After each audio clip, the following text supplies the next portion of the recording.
Hi everyone, welcome to my channel, or welcome back to my channel if you've been here before. This is the 6th video that I'm doing with American Horror Story Season 8, Apocalypse. This is a series that I am doing kind of autumnal makeup, and I am talking about an episode of American Horror Story Apocalypse as I do it. Today I am using Colourpop the Good Sport palette, and there is some construction happening outside, so I apologize for a little noise if you hear anything, but I didn't have a lot of time to film, so I just wanted to get it done. So if you'd like to see how I got this look, and hear a little bit about American Horror Story Season 8, Back to Murder House, please keep watching. All right, so the first segment opens with Behold and Madison talking to the realtor. I was surprised that it wasn't Marcy, the woman who's played the realtor before in Murder House and also in Hotel. Then there is a commercial break with the credits, and we're back at Murder House, and their magic isn't working. Behold's trying to get in with magic, and he just uses the key to get in. And they're talking about how much evil there is in the house. Behold says, let's go clubbing instead. Gonna start with high hopes. Yeah, so Behold jokes about going clubbing, and Madison says that she's been offered a second, actually a third chance, and she's not gonna screw it up this time. Then they're going upstairs, and the front door slams on its own. And we don't see what it is, but it slams on its own. Then we're in a scene, I'm gonna go in with Hooky, with Behold and Madison doing a spell to compel the spirits to show themselves because they're hidden and they hide themselves and they're only visible when they want to be visible. And they're wondering if it's working, and then one of the nurses, the dead nurses from season 1 goes by, and then we also see one of the burning children. And then we see Tate and Ben talking, and Tate wants Ben to talk to Violet for him. There's a scene with him kind of chasing her and her walking away. Unclear to me whether she sees him and is ignoring him, or if there's something happening where she actually can't see him. I'm gonna go in with a slightly more tapered brush and trophies. And in the background, when he's kind of following her and she's ignoring him, Tainted Love is playing. And the lyrics that are playing are, sometimes I feel I've got to run away, I've got to get away from the pain that you drive into the heart of me. And then we're back in the room watching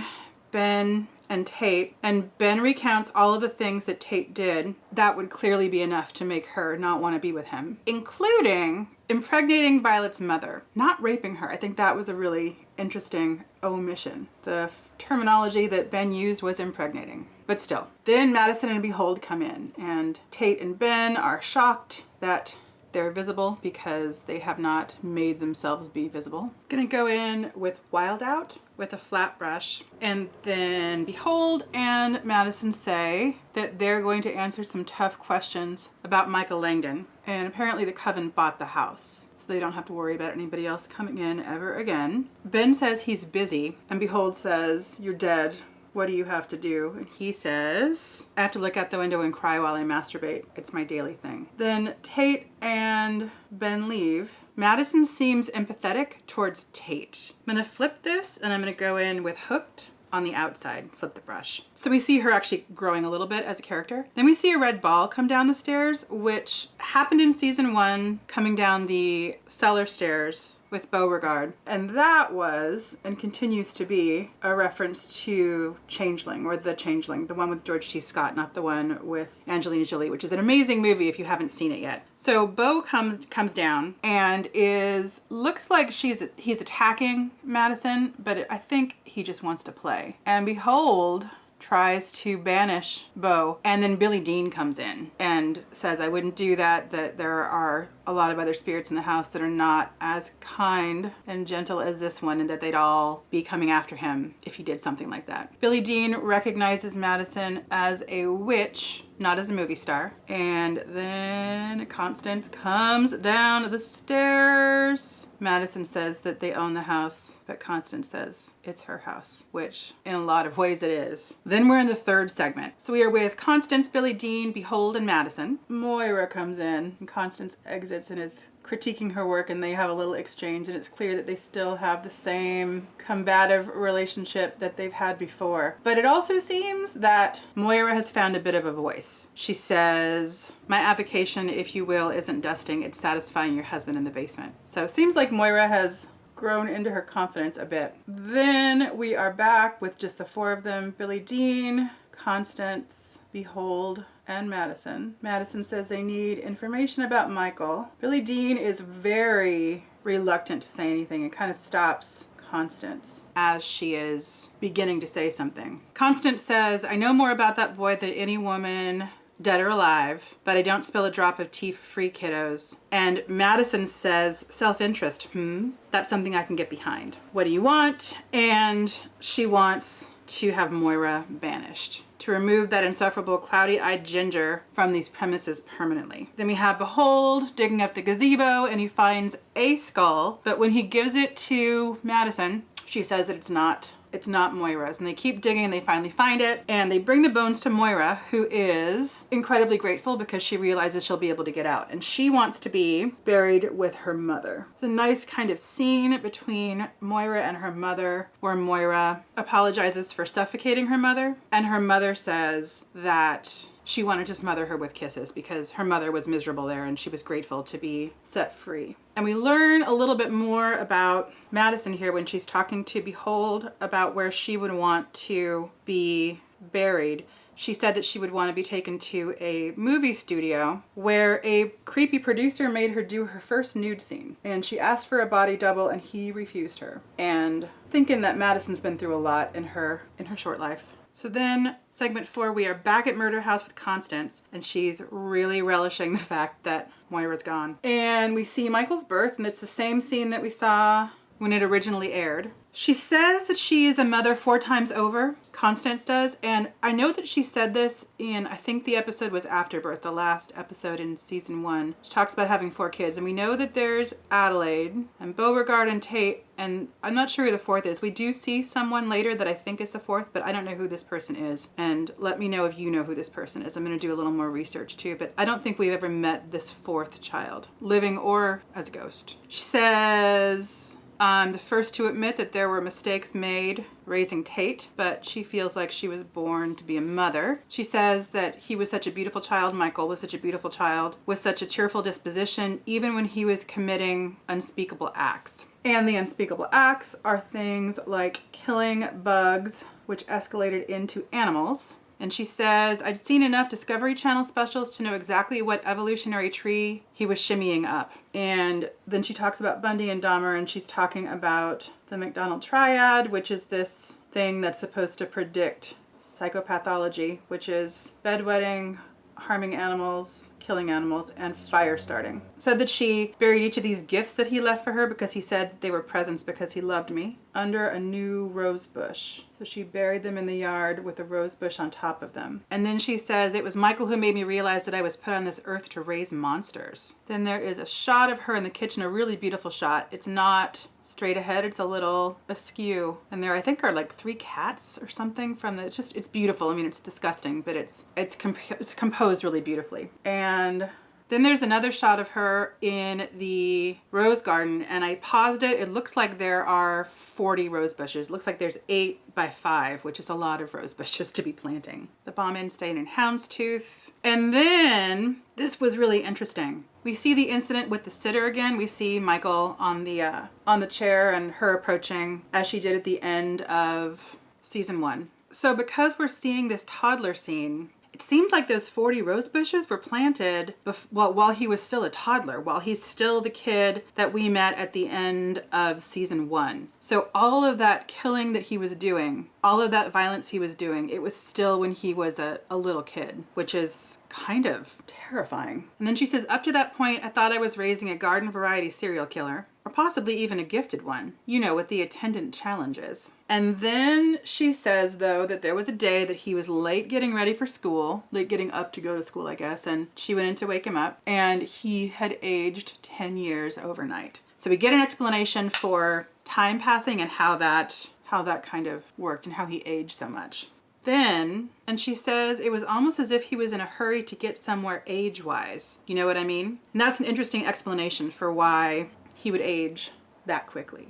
And then we're brought into this scene with Michael strangling her. All of a sudden we see his eyes change as he's strangling her. He seems confused and he starts kind of stammering, I'm sorry, I'm sorry. And he starts to cry and he says, can I have a glass of water? And through tears and kind of recovering from being choked, Constance says, may I? correcting him, which feels to me like she's asserting her power, and also that it's normalizing it because it's very scary. And then he corrects himself and says, "May I?" And she says, "Yes, you may." And it seems like there's this kind of combination thing happening. It's an interesting scene to watch how his face changes. Then she calls a priest and she opens the door of his bedroom, and he's killed the priest. And he is kind of casually playing a video game off the foot of his bed. His legs are dangling off the foot of his bed, very much like a child, looking like everything's okay.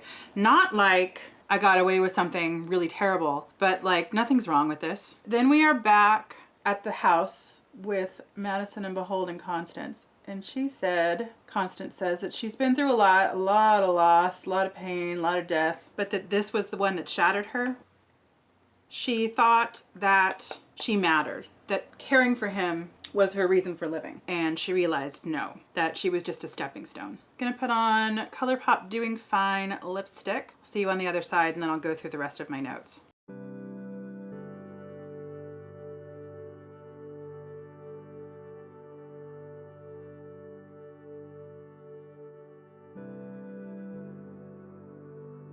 All right, so now is when she realizes that she needs to kill herself. So she goes to Murder House. She's going to be parents to the other kids in that house, to her children who are in that house. 3 of the 4 because Addie died outside of the house. So she goes to the house with a bunch of pills and she puts on a record. It's Connie Francis, "You're Gonna Miss Me." And the lyrics that are playing as she's in the room: "One kiss, one little sigh, that's all you gave me when you said goodbye. But someday, baby, someday, darling, you're gonna miss me." And then when she wakes up out of her death, I guess when she's kind of reborn in the house, she sees Tate and Beauregard and then a little girl in the background who is the 4th child. And we see her interact with her again in a moment. She says, "I was born to be a mother and I died to be one too." And then the little girl comes back and calls her mommy and says, "It's time for tea. Your eyes are blacked out." I don't think we've seen this girl before, and I hope we get more information about her at some point in this season or in a new season, but not yet. And then another commercial break. We come back and Ben is at the window doing his thing. Madison and Behold come in and they need to talk about Michael, and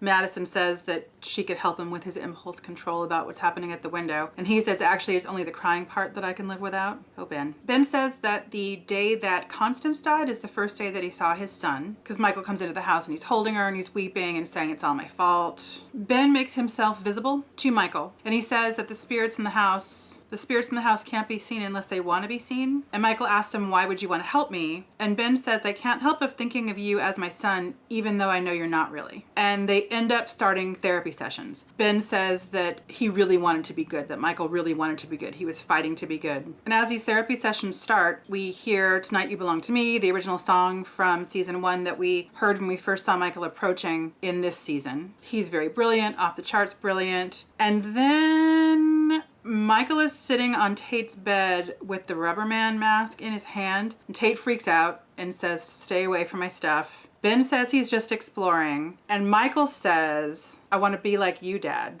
And Tate freaks out and says, "Who told you that?" And apparently the spirits have told him that. Tate says, "Not even I could create something as monstrous, as evil as you." And Michael's looking at him with this kind of horrified face, and then he does this very adolescent kind of huff and like turn into his sheets and kind of begins crying, and he leaves the room. And then Ben says, "I could see him turning away, turning to the dark side." Then we have a little scene of him operating on Mina Suvari, the Black Dahlia, and Ben says, "I was losing him." Then the house sold.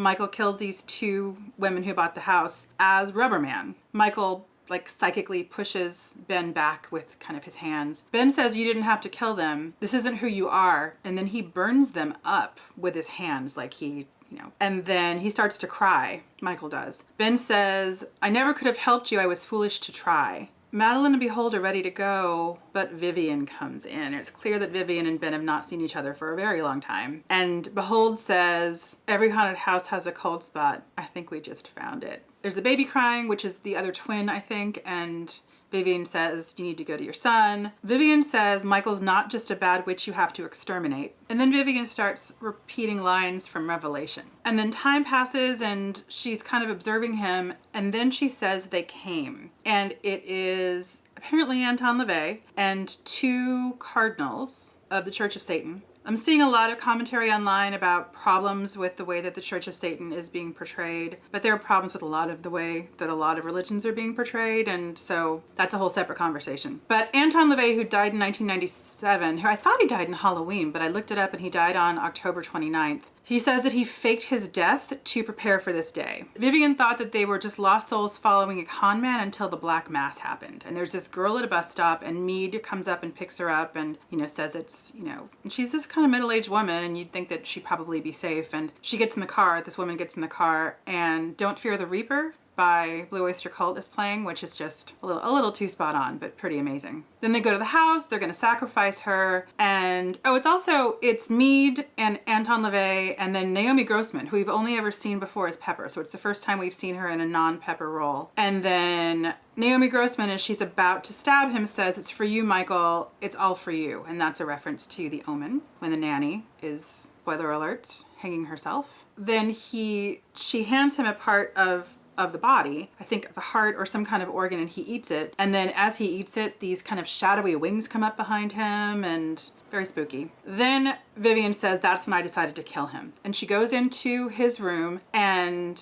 has a knife, and we see him from the front. She only sees him from the back, and he's awake. And as she approaches him, she starts to go up in flame, like he's protecting himself and is going to kill her before she kills him. And Tate pulls her away and saves her life. And she says, after we put the fire out, he was gone, that Ben wasn't his father, Tate wasn't his father, the source of darkness is his true father, and he's here to destroy the world. Behold and Madison are about to leave. They hear crying. It's Violet crying, and we get more Madison character development here. She goes to Violet, and she basically says that the reason that Tate was evil was because the house used him as a vessel to create something way, way worse. And she says that she thinks that any evil that was in Tate left when Michael left. I think that's an easy answer, but it is a nice way to kind of tie everything up. As she's leaving, we see Tate and Violet in the window, and Spirits in the Material World by The Police is playing as we see them in the window. And that's the end of it. I loved this episode a lot. I have a couple problems. The main one is this kind of neat tie-up of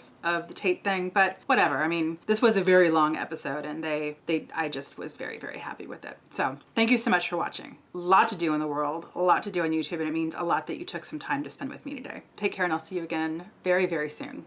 Bye.